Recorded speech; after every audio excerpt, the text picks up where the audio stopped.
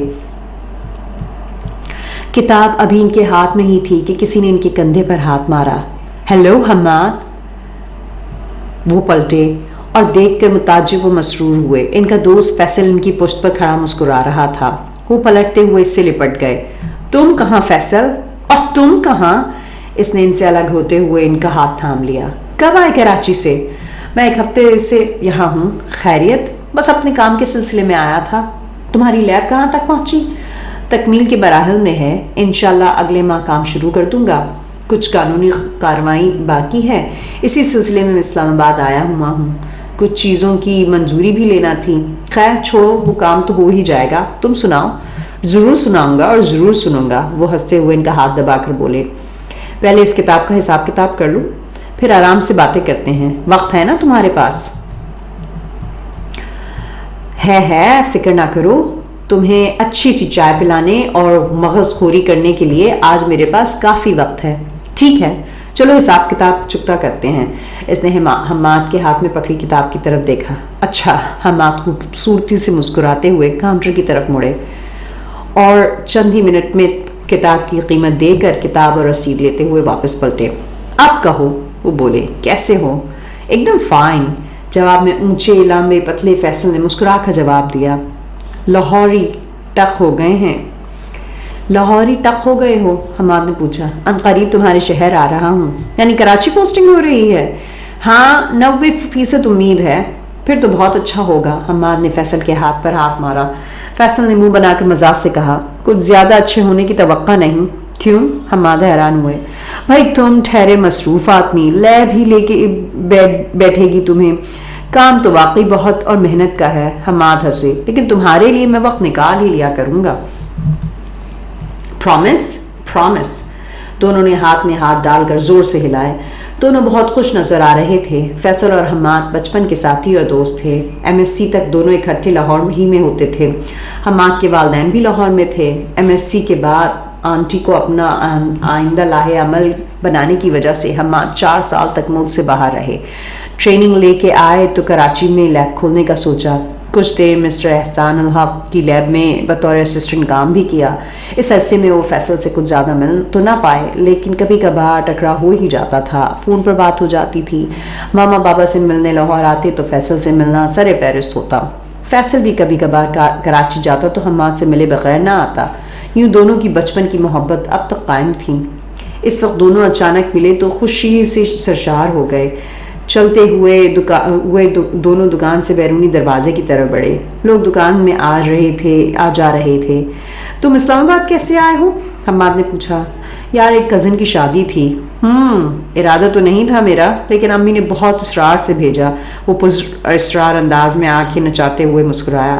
حماد نے اس کی طرف دیکھا اور ہنس کر بولے، خیر تو ہے؟ وہ ہنسا اور بولا، شادیوں میں کنواری لڑکیوں کی شرکت کا ایک فائدہ بھی ہوتا ہے، مثلاً۔ حماد قدم اٹھاتے ہوئے بولے، میچ مل جاتے ہیں؟ تو تم اس مشن پر آئے ہو؟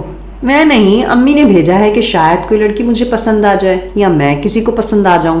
وہ ہنس کر ان کے ساتھ چلتے چلتے بولا، بات تو ٹھیک ہے، ایویں ہی کوئی لڑکی پسند آئی شادی ہوگی، کوئی لڑکی پسند آئی شادی ہو گئی۔ کل رات بارات تھی ہالیڈے ان میں۔ یعنی ہالیڈے ان میں؟ ہاں، آج ولیمہ ہے وہیں، میں بھی وہیں ٹھہرا ہوا ہوں۔ شادی سے فارغ ہو کر آ جانا، گپ شپ رہے گی۔ تم میریٹ میں ٹھہرے ہو؟ ہاں، دیکھا نہیں تمہیں؟ عجیب بودے انسان ہو۔ میں کوئی اس شادی میں مدعو تھا، اور پھر وہاں تو کل رات 3 شادیاں تھیں۔ وہ ہنسا۔ لڑکیاں تو بہت تھیں۔ بھلی نہیں لگیں؟ نہیں، بلکہ سب کی سب اچھی تھیں۔ دونوں نے اس بات پر مشترکہ قہقہہ لگایا، پھر خود ہی ایک دم اپنے آپ کو روک لیا۔ دکان میں اس طرح قہقہہ لگانا معیوب تھا۔ دونوں باتیں کرتے ہوئے دروازے کی طرف بڑھے تھے کہ اچانک حماد کی نظر اندر آنے والی ایک حسین چہرے پہ پڑی۔ وہ ٹھٹک کر کھڑے ہو گئے۔ آنے والی لڑکی وہی رات والی لڑکی تھی جس کا نام مہرو تھا، کیونکہ جب وہ گری تھی تو اس کی سہیلیوں نے اسے اسی نام سے پکارا تھا۔ یہ لڑکی حماد کے دل و دماغ پر پہلی نظر میں ہی چھا گئی تھی۔ ہاں، وہ وہی تھی، سندلی رنگ کی خوبصورت لیکن سادہ سے لباس میں ملبوس وہ بڑے نپے تلے قدم اٹھاتی اپنے ساتھ آنے والی ادھیڑ عمر معزز عورت سے باتیں کرتی دکان کے اندر آ رہی تھی۔ حماد کے قدم جہاں تھے وہیں جم گئے اور آنکھیں اس بدکار ادا کے چہرے سے ہٹنا بھول گئیں۔ فیصل ایک لمحے کو کچھ نہیں سمجھا، لیکن اس نے لڑکی کے ساتھ آنے والی عورت کو رسمی سے سلام کیا، جو جواب دیتے ہوئے ایک مشفقانہ مسکراہٹ اس کی طرف اچھالتے ہوئے بولی، کیسے ہیں آپ؟ ٹھیک ہوں جی شکریہ، وہ بولا۔ عورت اور لڑکی دونوں آگے بڑھ کر ایک سٹینڈ پر رک گئیں۔ فیصل نے حماد کو ٹھوکا دیا، جو مشینی انداز میں اپنی جگہ کھڑے کھڑے مڑ کر اس لڑکی کو تکے جا رہا تھا۔ اس لڑکی نے بھی اسے دیکھا تھا اور لگتا تھا پہچان بھی گئی تھی، اس لیے کچھ ضرورت سے زیادہ محتاط ہو رہی تھی۔ اے میاں، فیصل نے اس کی نظروں کا تعاقب کرتے ہوئے پھر اسے ٹھوکا دیا۔ وہ، حماد ہکلائے۔ وہ، فیصل نے مستفرانہ انداز میں اسے دیکھا۔ وہ لڑکی، کیا تم اسے جانتے ہو؟ اس نے نصفی میں سر ہلایا۔ جانتے نہیں؟ وہ ہنس کر بولا، جانتے بھی نہیں اور اس زور و شور سے اس پر عاشق بھی ہو گئے ہو؟ اے چپ، حماد نے اسے ٹوکا۔ وہ ابھی بھرپور نظروں سے اسے تک رہے تھے، جو گاہے بگاہے ایک چور سی نظر ان پر ڈال دیتی تھی۔ بندہ خدا، بات کیا ہے؟ فیصل نے ہولے سے پوچھا۔ وہ لڑکی، حماد ایک ٹک اسے دیکھے جا رہے تھے۔ ہاں وہ لڑکی ہی ہے۔ کیا ہوا اسے؟ کل رات اسے میں نے ہوٹل میں دیکھا تھا۔ پھر؟ بس میرے دل کو بھا گئی۔ تو مذاق نہیں سمجھو، میں اس کے بارے میں سنجیدہ ہوں۔ حد ہو گئی یار، فیصل ہنسا۔ تم کہہ رہے تھے تم اس لڑکی کو جانتے نہیں۔ ہاں، میں نہیں جانتا وہ کون ہے۔ پھر؟ میں جاننا چاہتا ہوں کہ وہ کون ہے۔ اف اللہ، فیصل نے ان کا مذاق اڑایا۔ میں قطعی طور پر سنجیدہ ہوں فیصل، یہ لڑکی پہلی نظر ہی میں میرے من میں اتر گئی ہے، وہ سرگوشی کے انداز میں بولے، اور میں اسے حاصل کرنا چاہتا ہوں۔ حماد کا انداز اتنا سنجیدہ تھا کہ فیصل کو بھی سنجیدگی سے کام لینا پڑا۔ یار حماد، اتنے اہم فیصلے یوں ایکا ایکی نہیں کرنے چاہیے۔ پتہ نہیں یہ کون ہے، کیسی ہے، اور میرا دل کہتا ہے بہت اچھے خاندان کی شریف لڑکی ہے۔ اس کا پتہ کون کرے گا؟ جب عزم پختہ ہوں تو بات بنتے دیر نہیں لگتی، میں اسے کھوج نکالوں گا۔ یہ شاید تم سچ کہہ رہے ہو، بات بنتے دیر نہیں لگتی، تمہاری اس کھوج میں میں بہت اہم کردار ادا کر سکتا ہوں۔ حماد نے گردن موڑ کر فیصل کو دیکھا جو اس بات میں سر ہلا رہا تھا۔ دونوں اب دکان سے باہر آ گئے، برآمدے میں ایک طرف کھڑے ہو کر باتیں کرنے لگے۔ دونوں ہولے ہولے باتیں کر رہے تھے۔ حماد گرد و پیش سے جیسے بے خبر سے تھے۔ دن کے 11:30 بج رہے تھے۔ بازار اب کافی رش تھا۔ سڑک کے دو رویہ دکانیں اور بڑے بڑے شو روم تھے۔ گو کے خریدار کے لیے ان کے اندر جا رہے تھے۔ گاڑیوں کی پارکنگ کی لائن بڑھتی جا رہی تھی۔ عورتیں، لڑکیاں، بچے اور مرد کافی تعداد میں ادھر ادھر پھر رہے تھے۔ ہاں، فیصل نے اپنی بات کو پرزور بناتے ہوئے پھر کہا، تو حماد نے بے یقینی سے اسے دیکھتے ہوئے کہا، وہ کیسے بھلا؟ رات کو میریٹ میں 2-3 شادیاں تھیں۔ ہاں، لیکن یہ لڑکی جس شادی میں شریک ہوئی وہ رضا بھائی کی شادی تھی، یعنی میرے کزن کی۔ تم نے کیسے اندازہ لگایا؟ یہ ابھی جس عورت کے ساتھ دکان میں آئی ہے نا، ہاں وہ رضا کی ساس ہے۔ یعنی تمہارے کزن کی؟ ہاں۔ پھر؟ حماد کے لہجے میں بےتابی تھی۔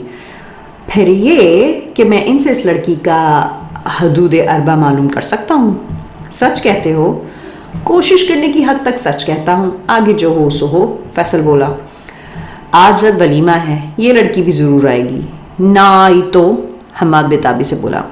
تو میں آج دکان میں آنے کے حوالے سے ان سے پوچھ لوں گا۔ شاباش میرے دوست۔ حماد، وہ کچھ رک کر بولا، تم تو خاصی میچور اور سنجیدہ آدمی تھے، اب بھی ہوں۔ باتیں جیسی بھی کر رہا ہوں چھوڑو، تم مجھے اس لڑکی کے متعلق معلومات فراہم کر دو۔ وہ تو کر دوں گا، لیکن وہ چپ ہو گیا۔ لیکن کیا؟ وہ چند لمحے چپ رہا، پھر آہستگی سے بولا، اس لڑکی کے متعلق تم جان بھی گئے تو کیا ہوگا؟ جو جان جانے کے بعد ہونا چاہیے۔ لیکن تمہارے والدین؟ حماد چند لمحے کو چپ ہو گئے۔ فیصل بولا، آنٹی تو اپنی بھانجی شائستہ کے لیے سنجیدہ ہیں۔ میں جانتا ہوں۔ پھر ان سے ٹکر لے سکو گے؟ وہ چپ ہو گئے۔ فیصل نے پھر احساس دلایا کہ وہ نئی لڑکی کے ساتھ سنجیدہ ہونے کے بعد ذہن سے نکال دیں، کیونکہ شائستہ کے ساتھ ان کے رشتے کی بات ڈھکی چھپی نہیں تھی۔